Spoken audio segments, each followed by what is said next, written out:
Good morning, good afternoon, and good evening, everyone from all around the globe. My name is Eric Mayo, and I'll be helping moderate today's webinar on high-performance computation on JuliaHub. Thank you all for joining us to learn about the new and exciting additions to JuliaHub. JuliaHub is the entry point for all things Julia. Explore the ecosystem, build and manage packages, find documentation, and now easily run compute-intensive workloads on supercomputers in the cloud for rapid development and iteration. JuliaHub is the fastest on-ramp to Julia for individual researchers, mathematicians, pharmaceutical scientists, engineers, data scientists, quants, traders, economists, students, and many, many other types of computational programmers. We'd like today's session to be interactive, so please write your questions in the chat, and we'll either address them on the fly or address questions individually following the demonstration. With that said, it's my pleasure to introduce today's presenter for our JuliaHub webinar, Dr. Matt Bauman. Dr. Bauman is a 7-year contributor to the Julia language, has been with Julia Computing for nearly 5 years, wearing many hats within the organization. Some of his credits include the creator of our learning center, Julia Academy. Matt is a class instructor, pre-sales engineering manager, helps with the technical support engineering, and is a Julia developer, having made over 500 contributions to the Julia language within the last year alone. Please welcome Dr. Matt Bauman. Thanks so much, Eric, and thanks everyone for being a part of this. This is an exciting day for us at Julia Computing, where we are launching new functionality on JuliaHub that is publicly available, that you can all try out alongside me and play along with me if you're interested. Yes, this is we hope this to be kind of the go-to way for you to run your Julia code in the cloud. And I expect many of you who are here to know about Julia. But for those who don't, I encourage you to go to julialang.org, check it out. In a nutshell, it's a fast and expressive language that allows you to do all the kinds of compute that you need to do, all the exciting things you need to analyze, simulate, go through, build machine learning models, and understand and gain understanding of whatever system you're tackling. And as being a fast and expressive language, it means that it's great for high performance computing. And getting HPC kinds of workflows running with Julia is very easy and straightforward.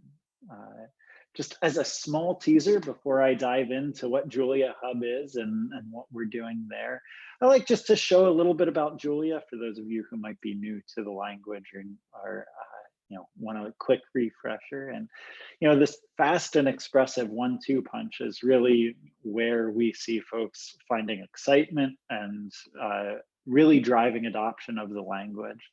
And this is just a very simple example here that is the function that computes the Mandelbrot set, which is responsible for all those pretty pictures, this really deep fractal imagery.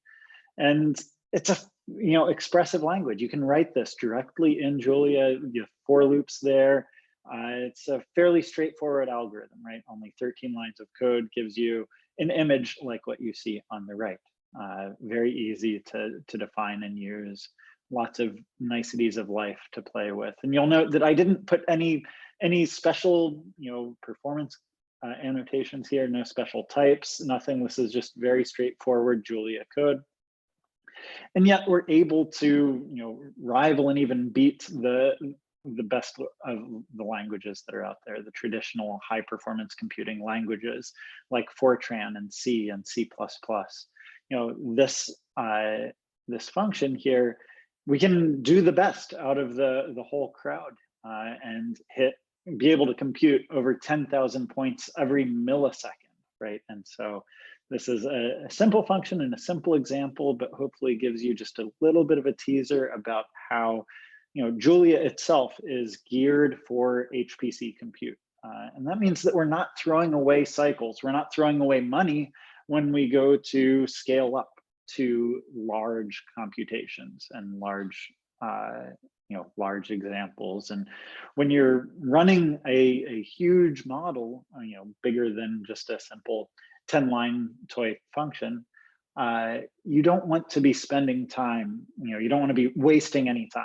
You want to be making the most out of your hardware. And that's precisely what Julia does. It allows you to use the most out of your hardware and get you going up and quickly, because it's an expressive language too. So you don't need to bend over backwards in how you express your problems, and yet you get the speeds that you want. So that's just a little teaser, a very small example. You can see more benchmarks along these lines on the julialang.org site, and get a better familiarity for the language itself. But that's not why you're all here, right? You all, I think, know the language or have a reason to be here, and you want to see how we can use JuliaHub to do compute. And a great example is machine learning models, right? When you have a machine learning model, you want to be able to train it quickly, you want to be able to test it, and get a fast iteration workflow going here. And the de facto example here is kind of this hello world of handwriting recognition, where you want to be able to, have some vision convolutional networks that can understand and do digit recognition. And this is a great example. You can see more examples of how Julia's machine learning architecture looks at fluxml.ai. Flux is our machine learning framework that's native in Julia and can lean on all the best that Julia has to offer. And there's much more detail to talk about there, but what I want to focus on is how you deploy this and how you define your architecture and how you can get this running quickly and easily. So how does this look once we move into defining it ourselves and getting this going? And here I think I just want to dive out into a interactive demo. I want you all to feel free to pipe up on chat and get these things up and running. And so I'll be answering questions from the chat as they pop up. The one on Julia Running versus JuliaHub, I'll come to a little bit later. The one on the benchmarks, how do the benchmarks actually look? What kinds of performance annotations do we do for the, when we compare against these things? And the answer is we try to make the algorithms as comparable as possible. And there's lots of depth there too. But you can dig into that on julialang.org. We actually have the source code for all of those languages that you can compare exactly, what's the apples to apples comparison. But yes, the C code, we do all the same kinds of optimization tricks there as we did in Julia, which is to say, we didn't do anything special in Julia for SIMD, so we don't do anything special in C for SIMD. If it can do the SIMD automatically, then that's fair game. But I think that's the line that we're drawing there. All right, so let's dive into this demo and see how this looks, how you can do this, handwriting recognition example, and how this, ends up looking when we do this. So I'm going to pull over my VS Code editor here.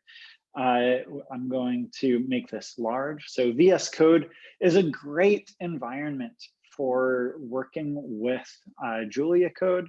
It's kind of where the puck is skating, or where the puck is going, and we're skating towards that. The old Julia Pro that we've offered for a long time at Julia Computing, and Juno is the old environment that was based on Atom. And a lot of developer resources are now going into VS Code, and we're moving all of our infrastructure over here too.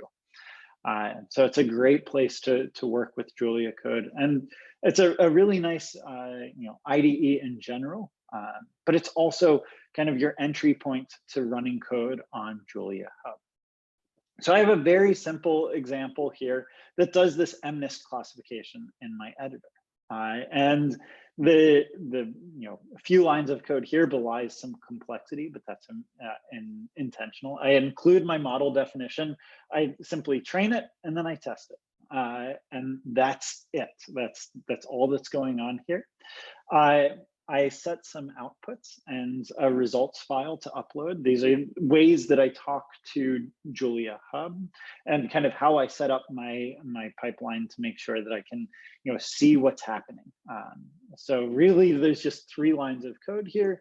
But of course, the beef of the matter, the bulk of the matter is happening in this model.jl file that I include and define. And if we jump over here, you can scroll down and see where we build our model. Let's see, where is that here? Here it is. So this is the model definition, and this is a standard Flux model.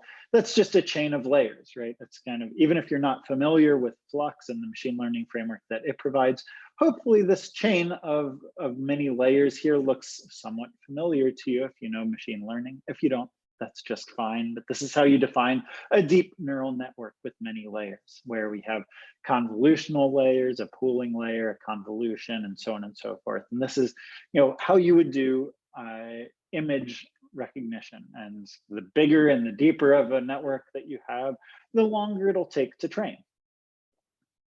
Now, if I were to run this on my own computer, right, I could pull up in VS Code here, I could pull up a Julia REPL, start a REPL here, get things going, and run this train model, right? I could just work my way through this train model, time it, train it, and test it, and so on and so forth. This is a large model that I'm wanting to train, and so the way that I want to do this, if I were to do this on my laptop, I should say, it would take probably an hour to 2 hours, which is a long time to wait, right?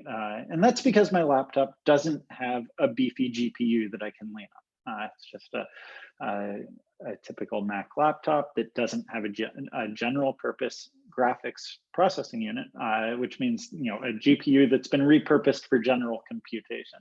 And this is really important for machine learning because machine learning algorithms can lean on GPUs in a significant manner that allows you to speed up your algorithms and your training, importantly, 10 to 100-fold. And so that can be a huge, huge time saver here.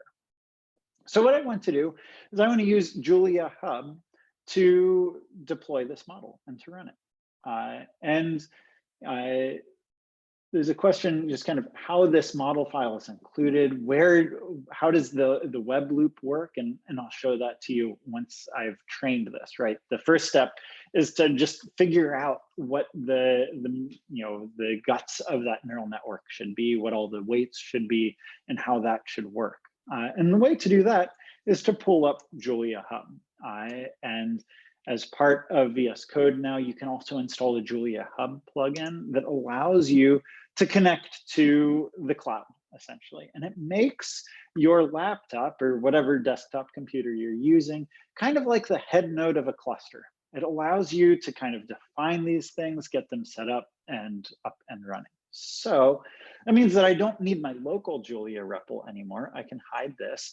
And instead I have this job configuration pane on the right here that allows me to see, exactly what file I'm going to use. And you can see that it figured out that I'm working on this train file within this MNIST demo. The handwriting recognition data set here is called MNIST. And I can set up my cluster in the cloud to figure out how to deploy this. And you can see here, there's lots of ways to play with these sliders. You can choose how much memory you want each machine to have, how many cores each machine should have.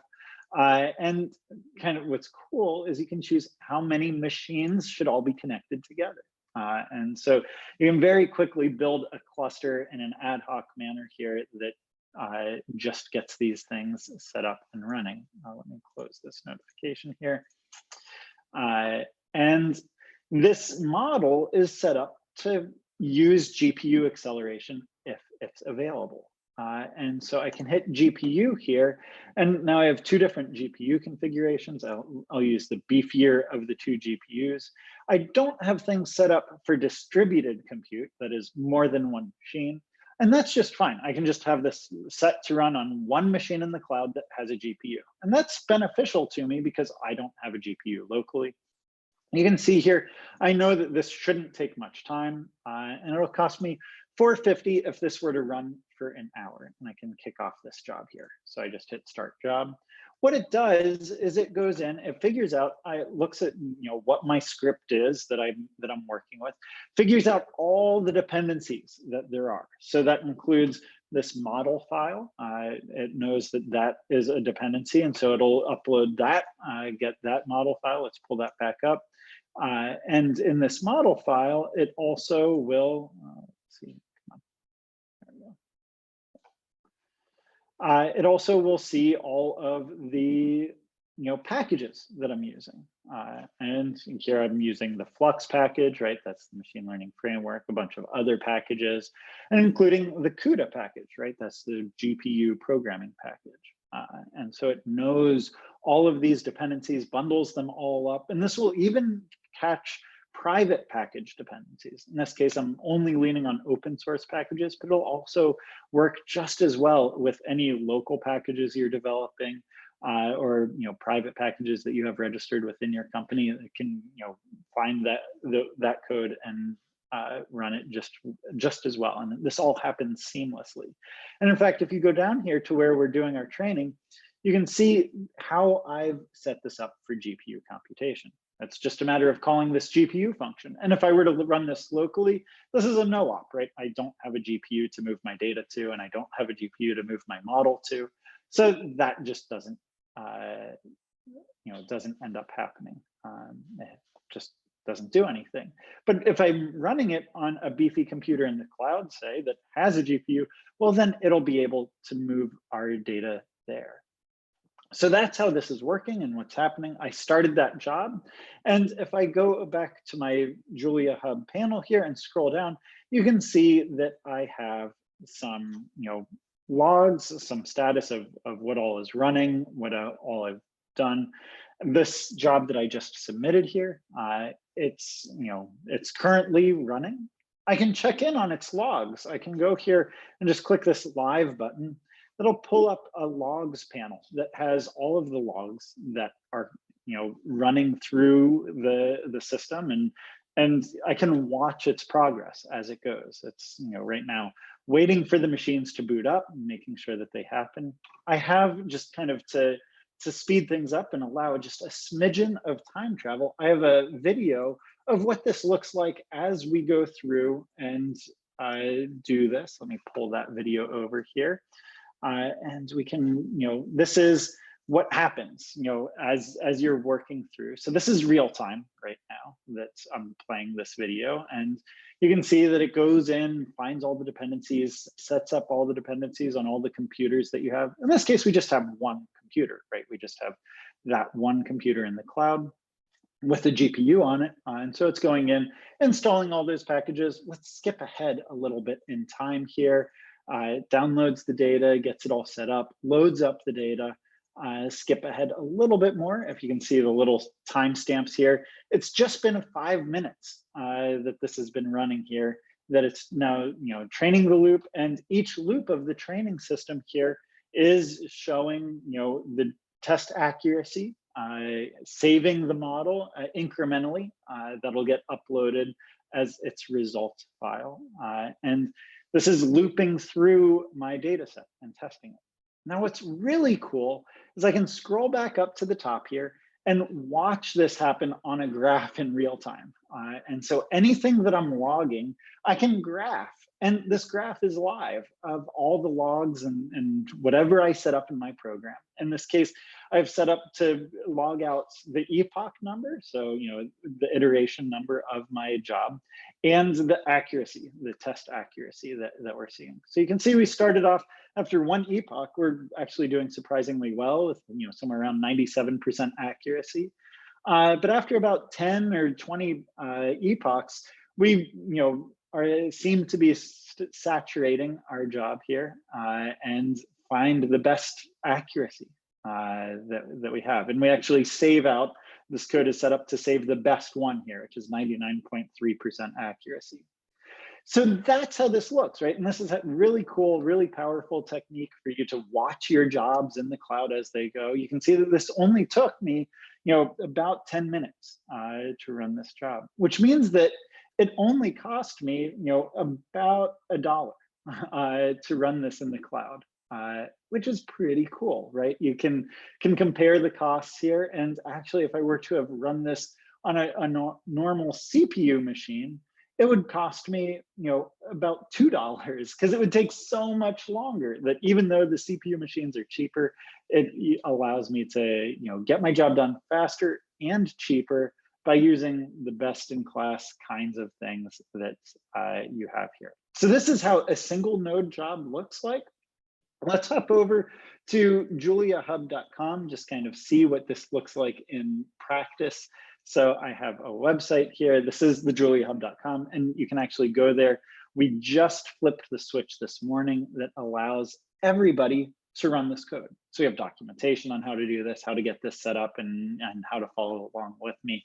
But all it takes here is to create an account and log in. And once you're logged in, all you need to do is set up a credit card that'll get hit. So I have my credit card set up here. You can set a credit limit just to make sure you don't exceed some, some maximum amount, and make sure that your jobs are fitting within your budget. But in general, this is very affordable.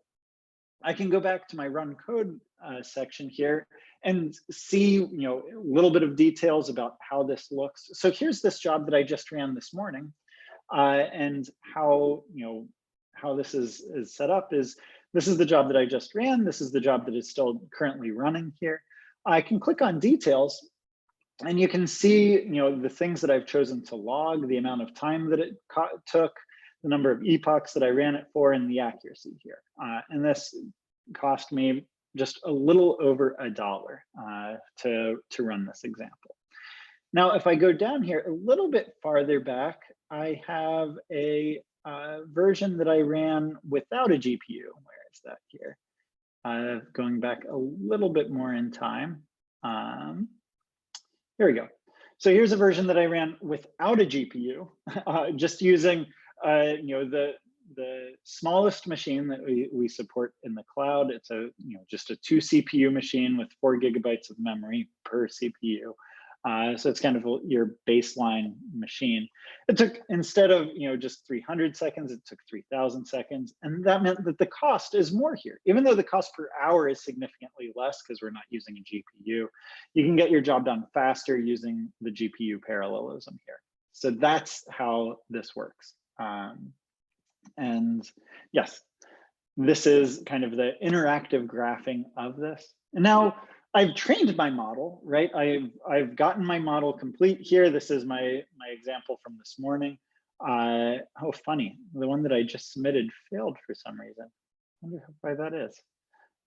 Well, I can go in and I can look at it, right? I can go see what happened and find the logs and check that out. I was doing some last minute changes. Maybe I changed something in my code that affected this. So I can go into my logs here and look at what happened, right? And scroll down to the bottom and see what happens. It looks like, we've hit some error here that you can go in and pull out.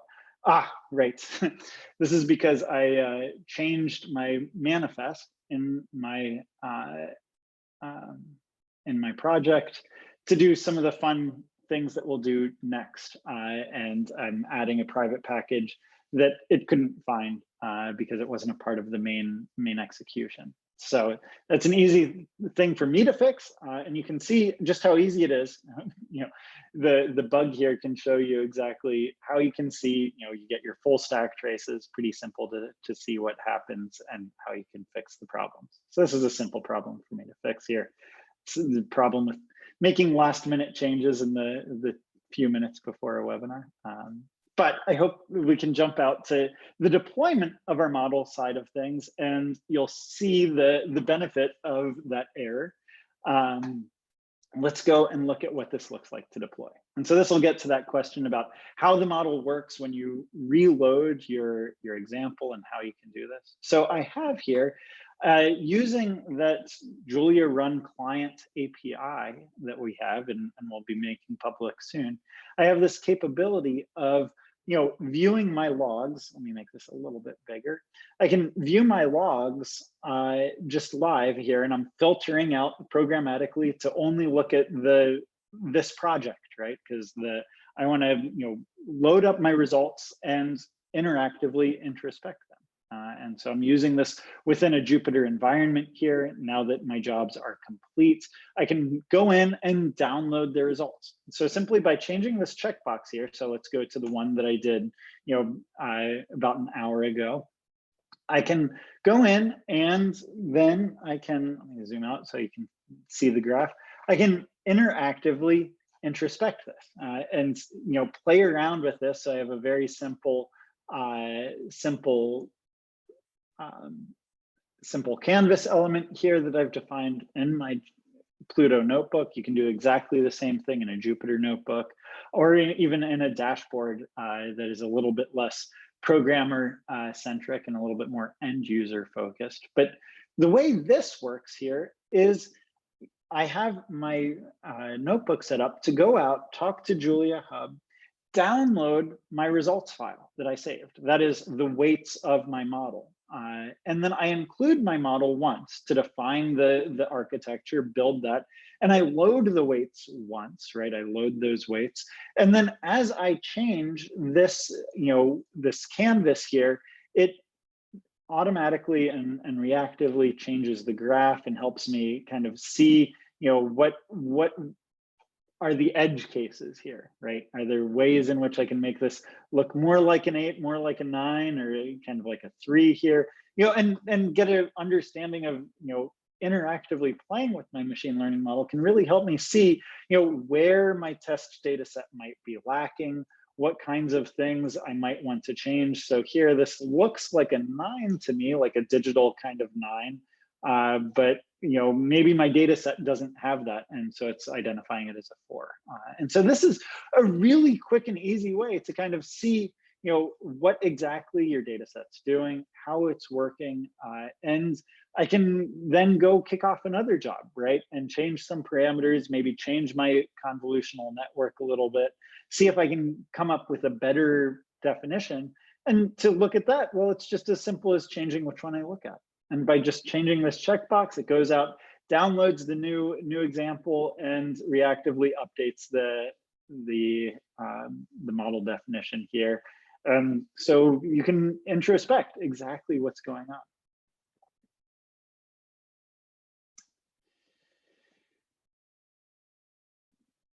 Yeah, so in your training loop, what you would do is you would have a Flux callback that just uses the standard logging architecture that allows you to, print out values, and that's what JuliaHub picks up on. So it's entirely using the standard components of Julia and Flux, and JuliaHub links into that. So Flux doesn't need to know anything about JuliaHub in order to do this. All it needs to do, and all your model needs to do, is to use the standard logging macros to do this. And so that's how you can do this. And you can do this both locally and interactively on JuliaHub. We like the JuliaHub version, of course, because it allows you to see what's happening on a remote machine, which in this case, speeds things up from 2 hours to 10 minutes, and is a nice savings there.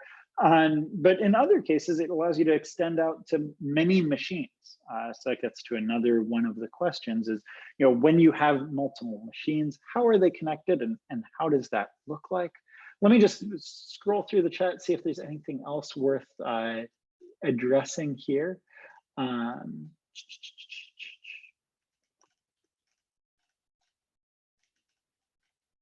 Yeah, so hopefully that helps address, how this canvas works. And this is just kind of an ad hoc example, or, an ad hoc canvas element that is interactively rigged up. And the idea is that I just load in the weights and look at them once. So that addresses that question, hopefully. So let's move to an example where you would want to use multiple machines, and you'd want to use, really exploit the capability of the supercomputer in the cloud, the ability to run your code in the cloud. And with that, we can look at a much bigger task, a much bigger problem And a great example here is AlphaZero. AlphaZero is the machine learning model, the framework that's Google's deep brain branch, their division, used to beat the best human player in the world at the game of Go. And they did this about 4 years ago. And at the time, it was thought to be impossible. It was thought to be still 10 or 20 years out that a computer would be able to beat a human at the game of Go. And they did this precisely by leveraging compute. They did it by combining training and search, or learning and search. And those two things are two things that computers are really good at. This is kind of the way that the Go board looks. You have lots of branching, right? There's many, many, many hundreds or even thousands of moves that you can make on each turn. And of course, that expands out exponentially to just an intractable number of possibilities to search for. And so they use a neural network to learn a little bit about the board state, learn what branches of this huge tree are worth searching, and then tests out, searches them all. And both of those tasks lean heavily on compute. And so you want to be able to use this compute and be able to express your algorithms in a way that you can really lean on compute a lot. Yes, DeepMind is did I call it deep brain? I think deep brain might be I don't know. Yes, DeepMind is the name of the group that did this.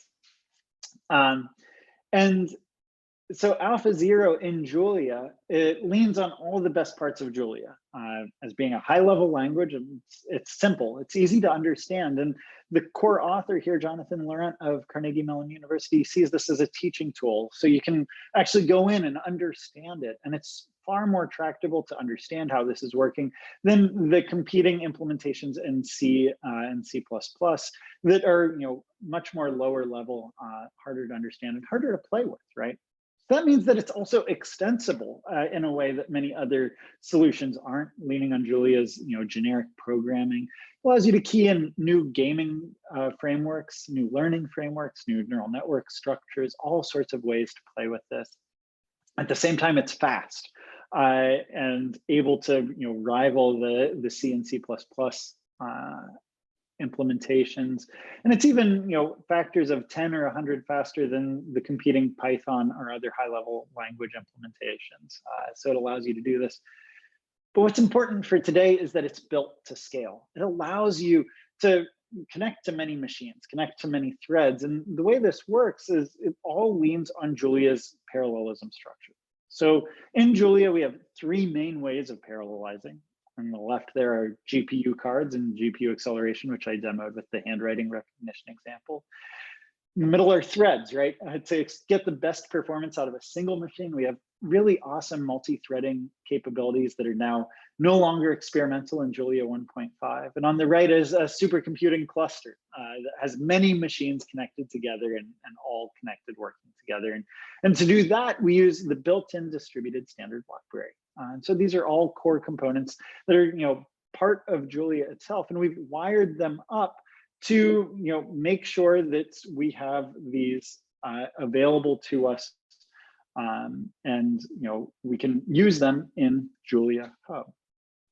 So the way that this works is I can go back to my VS Code here, pull up my AlphaZero example, and it's the exact same idea. Right? I want to use, I have my file here that, sets up my AlphaZero board, includes all the things that I want, sets up things to run and trains. And this looks very similar to what I was doing before, right? It's just a little bit more complicated to set up the session, figure out what kind of game we want. We're going to use Connect 4 as our game to demonstrate this, to play with it. And you can see how that works here. And you can go in and see how it saves its intermediate values and plays with this.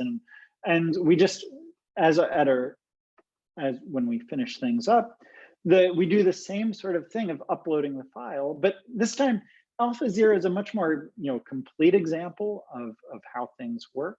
And it doesn't just save out the model weights like our MNIST demo did. It creates an entire folder that describes the session of what we did. It has some incremental plots, has some things about how that works and the way it looks.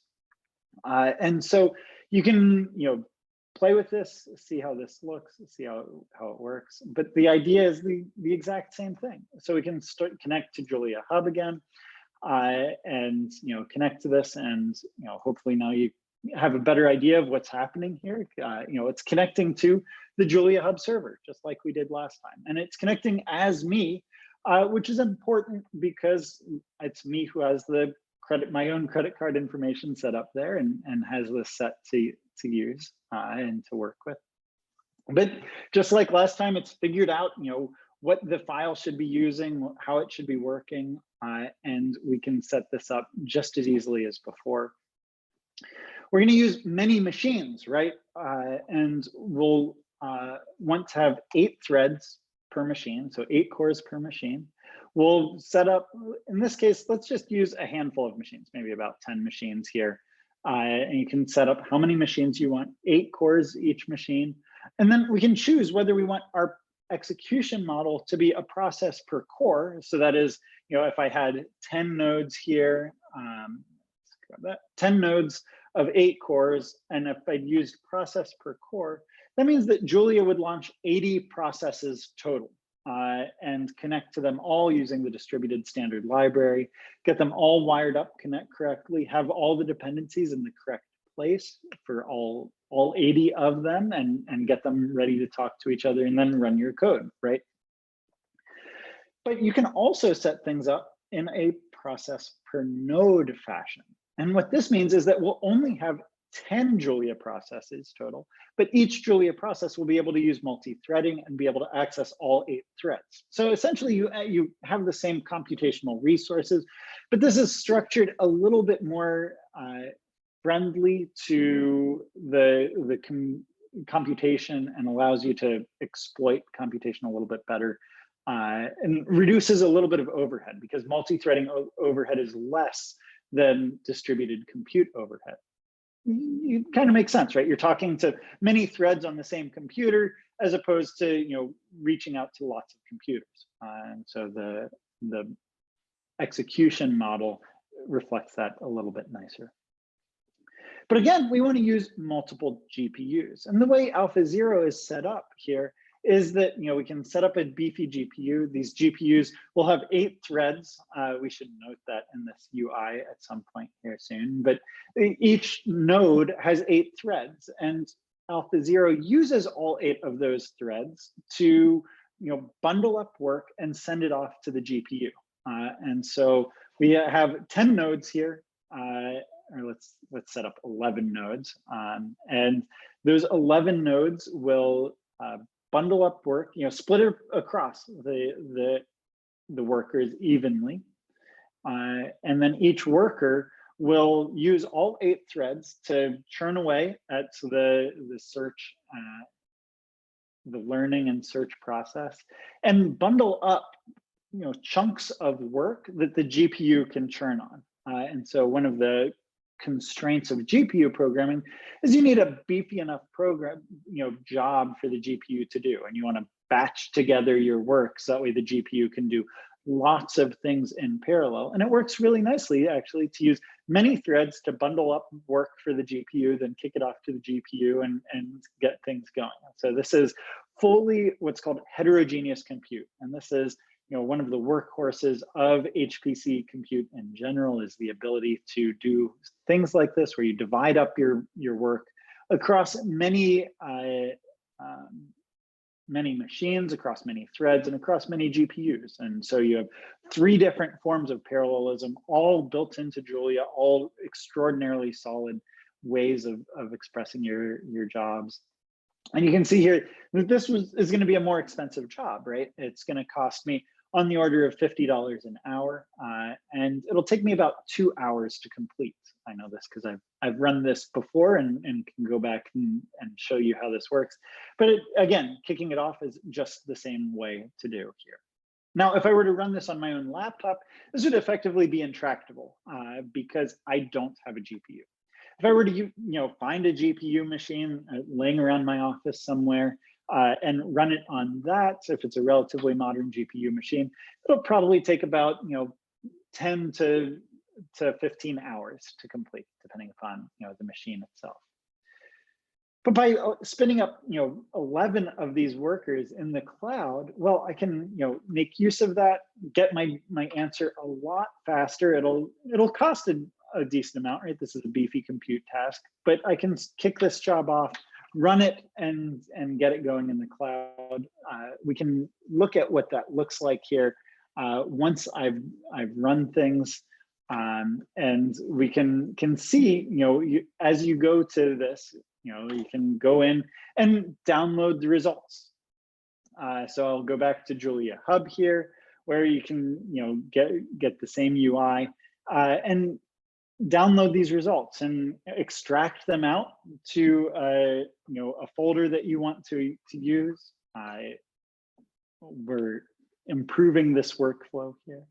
And once it's extracted, you can go to the file browser, right? We've bundled up all our work, all that job that I've submitted, 2 hours worth of work across so many machines.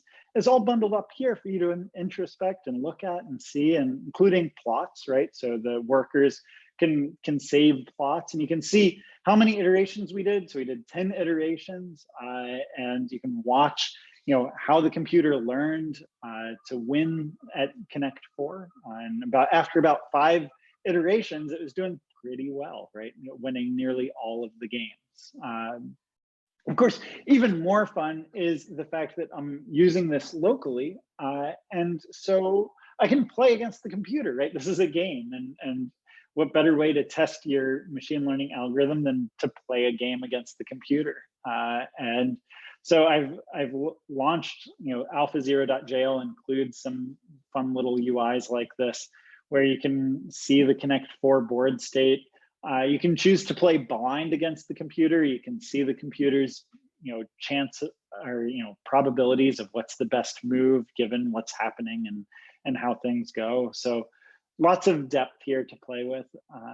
But the cool thing is that you can do this in a relatively short order, and it's not too expensive to do a huge machine learning model like this. And so JuliaHub allows you to scale. I can even then go in, change some parameter, rerun it, see if it's going to set up the cluster config just the same as the way we did before. Rerun this, get things going, and how you can do this. So that is the crux of this. Is a question about how how does the code work with, how does this work with, when you're selecting this, we're not necessarily changing anything about our algorithm when we choose how many nodes we want, choose how much we want to use.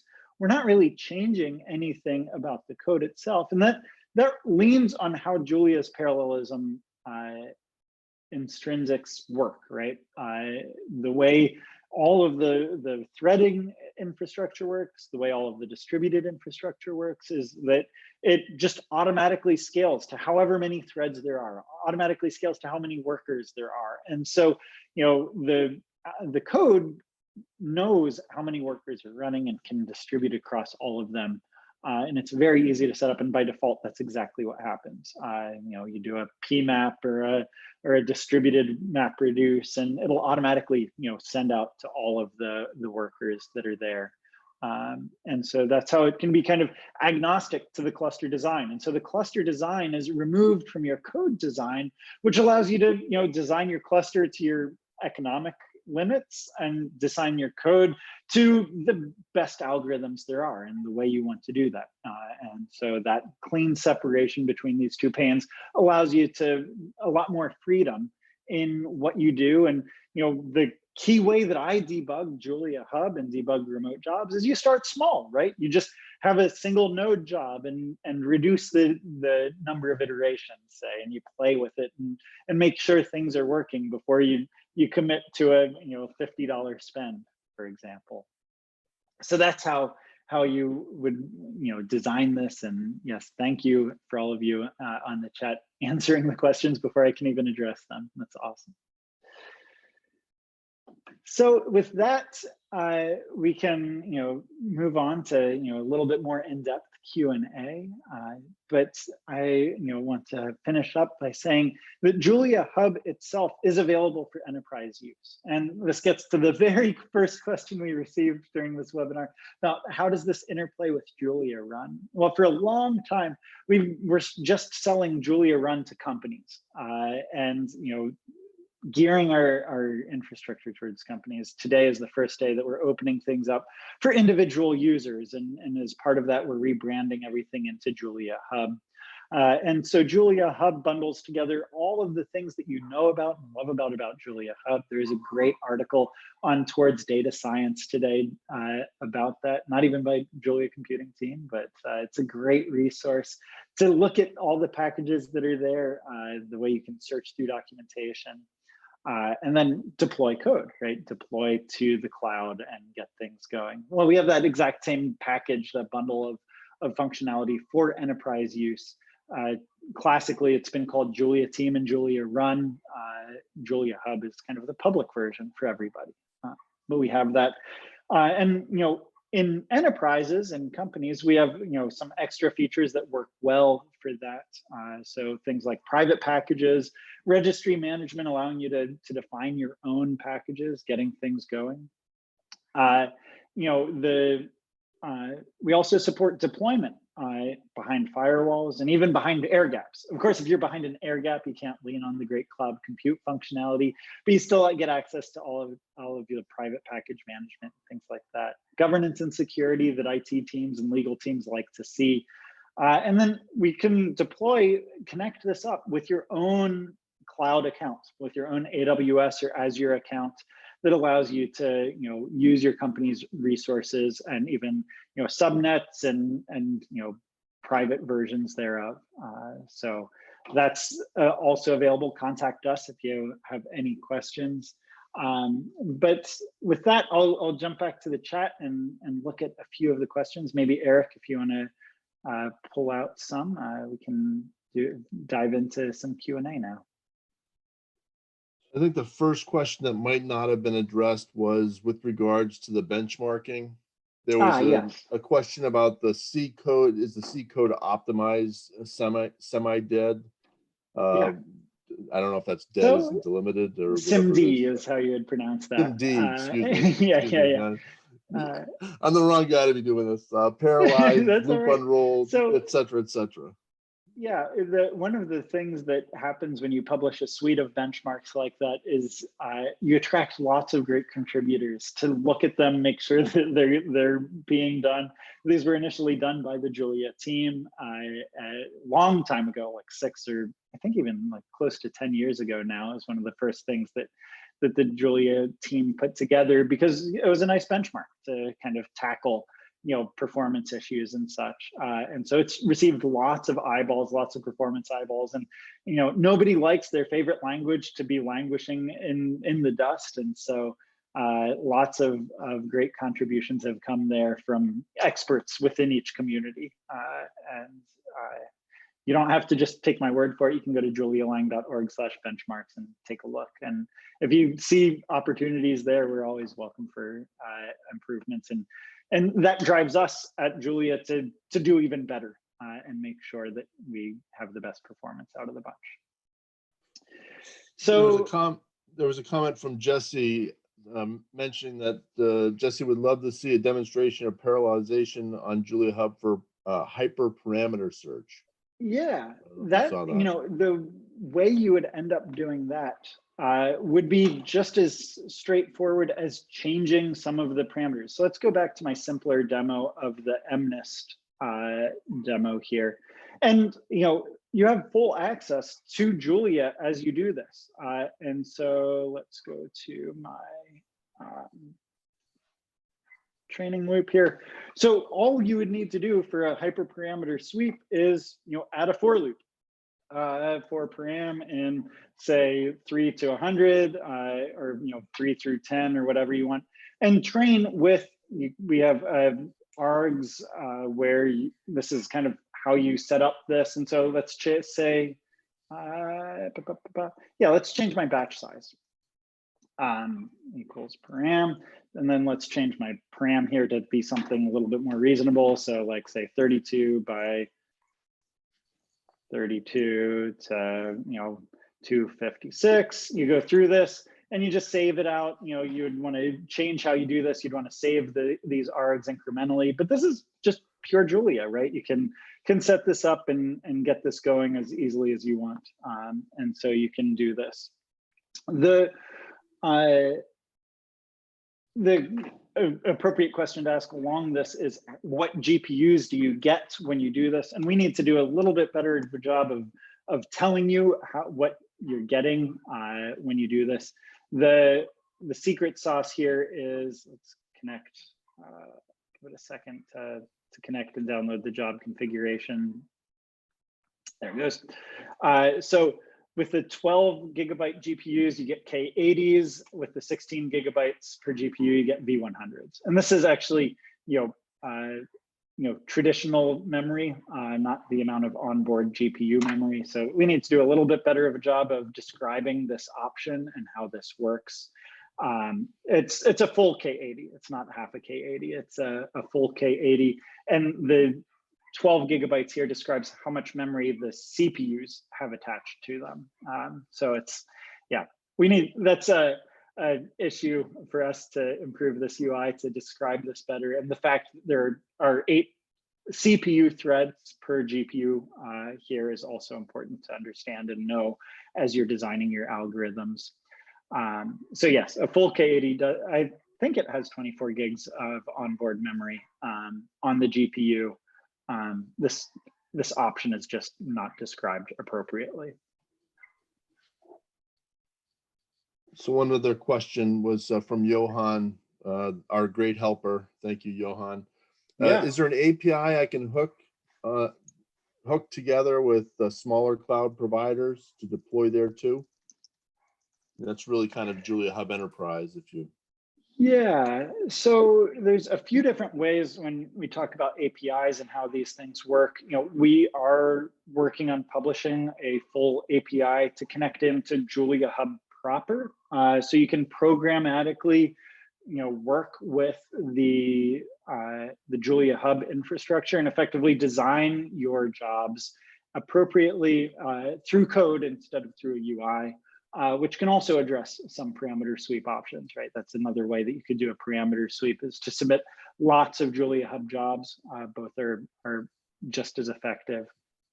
The way that you can, work with other cloud providers, that's, yes, when we get into JuliaHub Enterprise, where we would work with your company to set up with whatever, cloud provider you want, get it connected in with your cloud credentials and things. The main idea here is to make this as simple as possible for the end user, for the programmer, so that way they don't need to be cloud PhDs to understand all the nitty-gritties of the AWS configs and all that nastiness. We want to make this as simple to move from Julia code to the cloud as possible.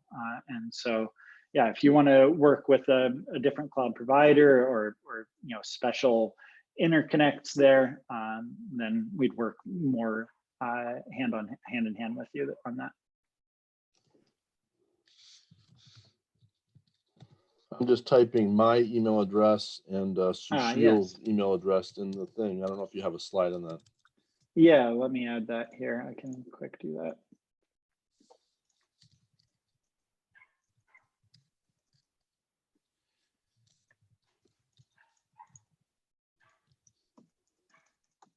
So just to let you know, if you're within the US and you'd like to contact me, if you're in the pharma industry or finance, my email address is eric.mayo@juliacomputing.com, and Sushil Kumar handles everyone else in the US and different verticals and industries, and then around the world. So hopefully you guys can look to touch base with us and connect, and hopefully we can collaborate.